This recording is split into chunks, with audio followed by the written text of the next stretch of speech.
Eh bien oui, ici Roger-Luc Chaillet encore une fois, qui vous présente les actualités du mois de mai 2010 sur Gay Globe Télé.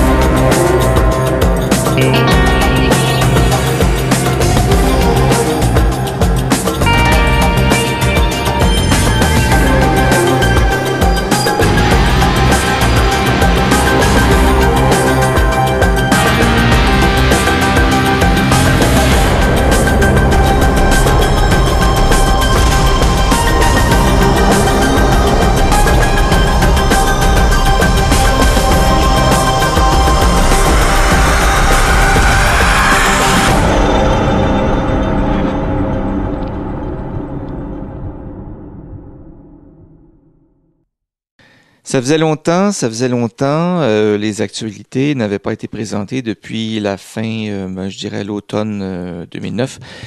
Et plusieurs raisons peuvent expliquer cette absence de Gay Globe Télé, mais principalement, comme vous le savez sûrement déjà, en tout cas quand vous pouvez comme vous pouvez le voir sur Gay Globe Télé, quand vous venez sur le site et vous voyez la nouvelle radio, il a fallu lancer la nouvelle radio, préparer le contenu.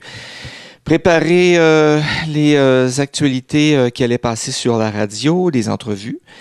Et on va vous en parler un peu tout à l'heure. Et voilà, qui explique un peu l'absence pendant quelques mois, parce qu'on peut pas tout faire. Et c'est pas une grande entreprise, Gay Globe Télé, Gay Globe Magazine, Gay Globe Radio.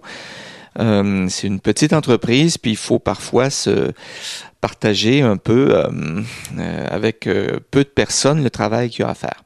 Et pendant que je vous parle, je vois à l'écran que on voit bien la belle cravate verte qui est ici. Je voudrais remercier Philippe, qui est le gérant général du Sauna Sainte-Cat à Montréal, qui m'a donné un petit cadeau de Noël cette année, une belle cravate verte. Et attention, hein, c'est pas du toc, hein, c'est du très bon. Je vous le garantis. J'ai eu toutes les misères du monde à l'installer parce qu'elle est très épaisse. Mais elle est très belle et j'en remercie beaucoup Philippe. Tout de suite, je vais vous parler d'un film, en fait un extrait d'un film qui va passer bientôt sur Gay Globe Télé. Au moment où vous entendrez ces actualités, probablement que le film sera en ligne. C'est quelque chose de très ancien. Vous allez me dire qu'est-ce qu'il fait là, lui, avec ses vieilles affaires. Eh ben, je vais quand même vous le présenter. Je vais vous dire pourquoi. 2001, l'Odyssée de l'espace. Ça vous rappelle des souvenirs, probablement. Tiens, on va approcher la caméra un peu.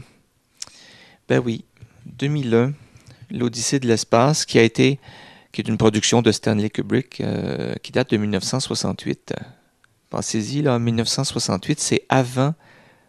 en fait, c'est tout juste après l'Expo universelle de Montréal et avant les Jeux olympiques de Montréal, et on produisait un film comme ça qui est extrêmement audacieux. Vous allez pouvoir en voir une partie intéressante, le début du film, sur les ondes de Gay Globe Télé. Quand j'ai le début, là, c'est quand même les 25 premières minutes. Et la raison, c'est que ce film-là est un document historique qui comporte énormément de faits que l'on présente évidemment à cette époque-là comme l'avenir, mais qui sont devenus réalité.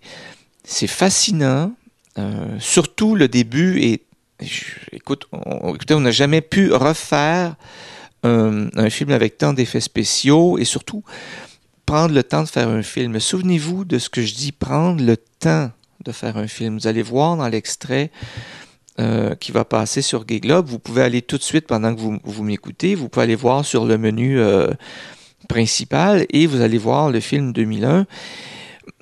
Je vous suggère fortement de vous le procurer ou d'aller le voir quelque part et vous allez comprendre que dans ça, l'avenir était quelque chose c'était de la science-fiction, mais on y est maintenant. On est rendu en 2010, donc 2001, c'est passé depuis longtemps. Mais tout ce qui est le concept de voyage, de confort, de qualité de vie, de ce que ces gens-là pensaient à l'époque que nous allions vivre aujourd'hui, dans certains cas, c'est devenu une réalité. Malheureusement, dans d'autres cas, ça s'est pas encore réalisé. Mais bon, allez voir ça, ça va sûrement vous plaire, ce film-là.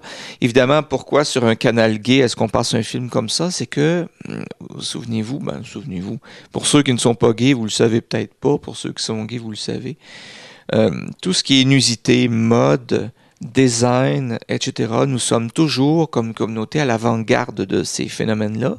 Et ce film-là proposait une série de choses avant-gardistes et je nous soupçonne mutuellement, communautairement parlant, d'être à l'origine de beaucoup de choses qui se sont réalisées. Allez voir et envoyez-moi un courriel pour me dire si vous êtes d'accord avec moi. Je vais tout de suite passer au deuxième sujet parce qu'on en a 1, 2, 3, 4, 5, 6 sujets aujourd'hui à traiter. C'est des nouvelles qui sont importantes. C'est pour ça qu'on les fait, évidemment, aujourd'hui au mois de mai 2010. Il y a une entrevue sur Gay Globe Radio qui pourra peut-être vous intéresser. Ça a été fait avec une personne, qui a un nom fictif, là, du prénom de Philippe. C'est une personne qui est réputée comme étant un fraudeur dans la communauté gay de haut niveau. Quand on dit de haut niveau, c'est en termes de volume, en termes de dommages causés aussi, et en termes de mandats d'arrestation. Des milliers de mandats, des milliers d'accusations aussi. Et Philippe a accepté de nous accorder une entrevue sur Gay Globe Radio pour parler un peu de ce qu'il a fait. Évidemment, je ne suis pas allé le rencontrer à la prison. Il est en liberté actuellement, sous condition. Et il a accepté, parce que ça faisait longtemps que je lui en parlais, de venir un peu expliquer comment il fonctionnait, pourquoi il fonctionnait comme ça, pourquoi il s'en prenait aux gays, et d'où venait un peu... je ne veux pas dire le mot motivation, mais parce que dans son cas, on parle d'une maladie. C'est une maladie, ça arrive, ce sont des choses qui arrivent à certaines personnes.